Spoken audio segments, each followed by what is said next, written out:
예, 부동산 얘기 오늘 좀 준비를 해봤습니다. 오늘은 부동산 중에서도 전세 얘기를 좀 해봐야 될 것 같은데요. 전세값이 계속해서 하향 안정세 이렇게 저희가 표현을 하면서 몇 차례 이 내용을 저희 프로그램에서도 말씀을 드렸는데 하향 안정에서 이 안정세가 좀 빠져야 될 것 같습니다. 하향 불안세라고 그래야 될까요? 좀 걱정하시는 분들이 좀 늘어나고 있습니다. 그래서 좀 상황을 좀 살펴보고요. 이게 정말로 서울 수도권으로까지 확산되는 건지 흔한 말로 뭐 역전세나 뭐 깡통전세 이런 것들이 현실화되는 건지 이런 부분까지 좀 확실하게 좀 알아봐서 여러분들의 좀 걱정, 궁금증들 좀 해결을 해드리겠습니다. 오늘 시원한 도움 말씀을 위해서 명지대 권대중 교수 모셨습니다. 어서 오십시오, 교수님. 안녕하세요. 굉장히 복장이 캐주얼하게 좋네요. 네, 그래서 네. 전세값 상황이 심상치 않은 겁니까? 네. 그래요? 지난 9.13 대책 이후에 매매 가격만 하락하는 게 아니고 전세 네. 가격도 하락합니다. 지난 1월 14일 날 한국감정원이 발표한 주간 보고를 보면은요, 매매 가격은 0.07% 하락했는데 전세 가격 0.08% 하락했습니다. 더 떨어졌네요. 네. 근데 문제는 매매 가격 0.07%와 전세 가격 0.08%는 다릅니다. 매매 가격은 많은 금액에서 떨어지기 때문에 낙폭이 큰 거고요. 전세 가격은 0.08%에도 매매 가격 대비 매매가 대비 전세가 비율이 낮기 때문에 적게 떨어진 거거든요. 그렇죠. 그래서 매매 가격이 많이 떨어져서 전세 가격과 근접하게 되면 이제 깡통 전세가 나올 수 있거든요. 그러니까 집값이 쉽게 생각하면 집값이 전세보다도 안 된다는 얘기잖아요. 네. 그래서 서울시의 25개 구 중에서 예. 노원구만 그냥 보합세를 유지했고요. 예. 전부 다 하락했는데 가장 많이 하락한 데가 강동구입니다. 강동구가 마이너스 0.35%가 하락했고요. 강동구가 왜 그렇게 많이 떨어졌어요? 이게 아마도 입주 물량이 많아서 그런 것 같습니다. 거기 뭐가 그러니까 이제 그 나오긴- 송파구의 헬로우시티가 망가고 입주 잔치를 벌이고 있거든요. 그거는 강 밑에고. 근데 그러니까 송파구하고 강동구가 동시에 그렇게 많이 하락하고 있습니다. 그리고 경기도에서 이제 구리시가 좀 하락하고 있고요. 그것도 역시 입주 물량 때문에 그런 것 같고요. 공통점은 공급 물량이 많은 곳이다. 그렇죠. 동시 입주 물량이 많으면 떨어지거든요.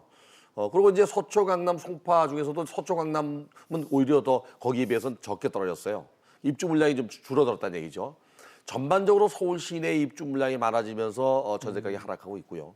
수도권 지역에서도 이제 인천도 지금 현재 마이너스 예. 돌아서 떨어지고 있는데 이게 한 주나 두 주 같은 모르는데 연속 8주 이상 지금 떨어지고 있습니다. 그러면은 서울과 수도권도 소위 말하는 뭐 역전세나 깡통전세 뭐 이런 거 걱정을 이제 해야 될 상황인가요? 그렇죠.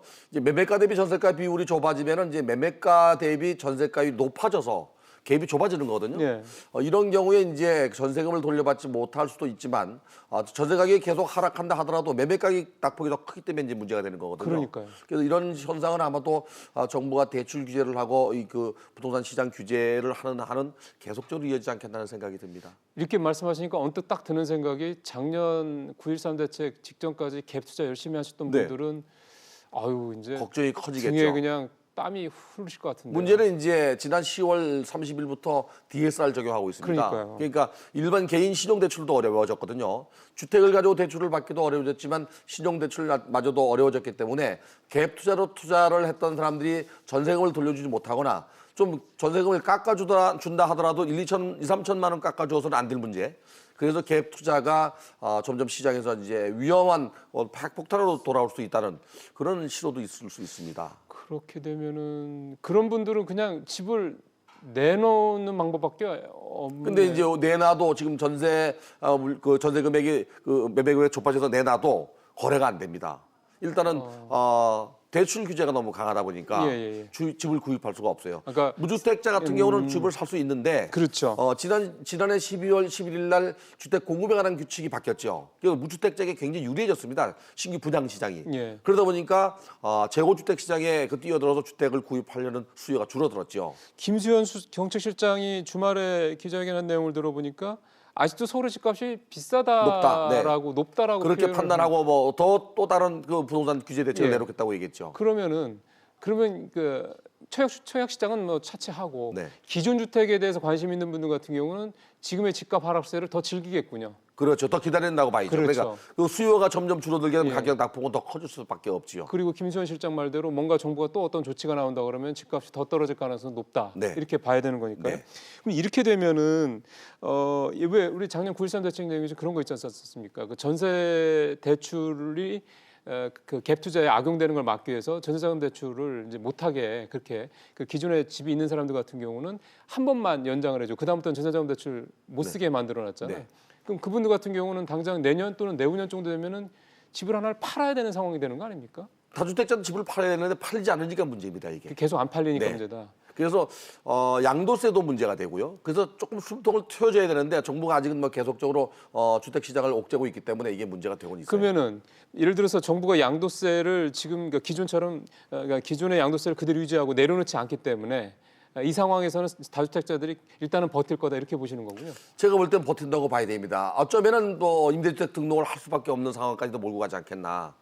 그래서 시장이 너무 경직되는 시장이 돼버리면 매매 시장이나 전세 시장 동반 하락하고 있기 때문에 좀 심각해질 수 있습니다. 그러면은 지금 상황에서 이 일은 어떤 거래 절벽이라든가 매매 그러니까 물량이 다주택자들이 물량을 못 내놓고 있는 이 상황을 해소할 수 있는 방법은 거래세를 좀 낮출 수 있도록 양도세 그 규제를 조금 더 낮추는 방법밖에 없다 이렇게 봐야 제가 돼요. 볼 때는 양도세를 낮추지는 못할 것 같아요.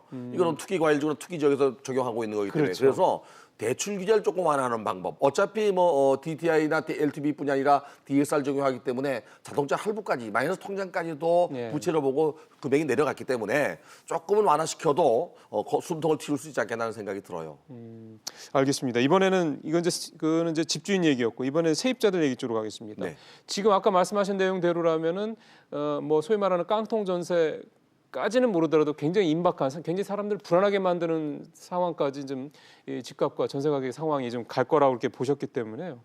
세입자들 입장에서 봤을 때는 이렇게 되면 되게 불안하지 않습니까? 그렇죠. 내가 내 전세금을 되돌려받을 수 있을지에 대한 부분에 대해서 혹시 그런 것들에 대해서 좀 세입자 입장에서 좀 미리 대비할 수 있는 방법이라든가 어떤 방법이 있습니까? 세입자 입장에서의 전세 보증금은 전 재산이거든요. 그러니까요. 그래서 만약에 전세를 옮기거나 다시 만약에 전세 계약을 한다면 주택도시 보증공사를 통해서 전세금 반환 보증 제도가 있으니까 가입을 하거나 예. 물론 비용이 비쌉니다 좀. 아니면은 집에 등기부등본을 띄워보고 만약에 선순위 채권이 있다면 선순위 채권과 전세금을 합쳤을 때 주택 가격이 한 80% 이상 되면 위험하다고 봐야 됩니다. 그러니까요. 이거를 먼저 짚고 가야 되고요. 또 하나 이제 그 전세 금액을 계약할 당시에 인근 시장의 가격보다 어느 정도 높이 낮은지를 꼭 조사해보고 들어가야 됩니다. 아. 그래서 좀 낮은 가격으로 들어가는 게 유리하죠 아무래도. 그러면도요. 네. 그 왜 지난번에 그 동탄의 갭 투자로 어떤 그 집주인이 300채인가 한번 갖고 있어 네. 화제가 됐었잖아요. 그분 대부분 그거 경매로 넘기기로 했다는 넘어간다고 얘기도, 봐야죠. 네. 그랬는데 네. 그렇게 경매로 넘어가게 되면 세입자는 어떻게 되는 겁니까? 경매를 넘어가면 우선 채권인 게 우선 채권 변제에 해당되면은 일부 받지만 그렇지 못하면 못 받을 수도 있습니다. 그럼 그 동탄 300가구 그 갭 투자한 사람들 거기는 아마 같은 경우는 상당수 반 이상은 받을 걸로 보여집니다. 아. 채권이 앞에 선순위가 없는 경우는 1순위가 되거든요. 근데 반 정도 받아가지고는 안 되는 거지 않습니까? 그렇죠. 다 받아야 되는 근데 거죠. 만약에 이제 거기 그 300가구 갖고 있는 사람은 대부분 선순위 채권이 그 융자가 있을 겁니다 아마. 융자가 1순위니까 그 변제하고 나머지 부분만 받으니까 손실을 보게 되겠죠. 그러면 그냥 그분들은 앉아서 손실 보는 수밖에 없는 네, 겁니까? 방법이 없습니다. 뭐 소송을 걸어서 좀 더 근데 받아. 그 양반이 그 집을 갖고 있는 사람이 이제 부도가 나거나 책임이 없기 때문에 구상권장을 할 수 있지만 더 이상 가진 게 없다면 받을 길이 없지요. 아유, 그러니까 그런 거. 근데 내가 내 집주인이 갭 투자하는 사람인지 아닌지 이거 참 알고 들어가기도 참 쉽지 않은 네. 거고 참 걱정이네요. 알겠습니다. 교수님 말씀 잘 네, 들었습니다. 고맙습니다.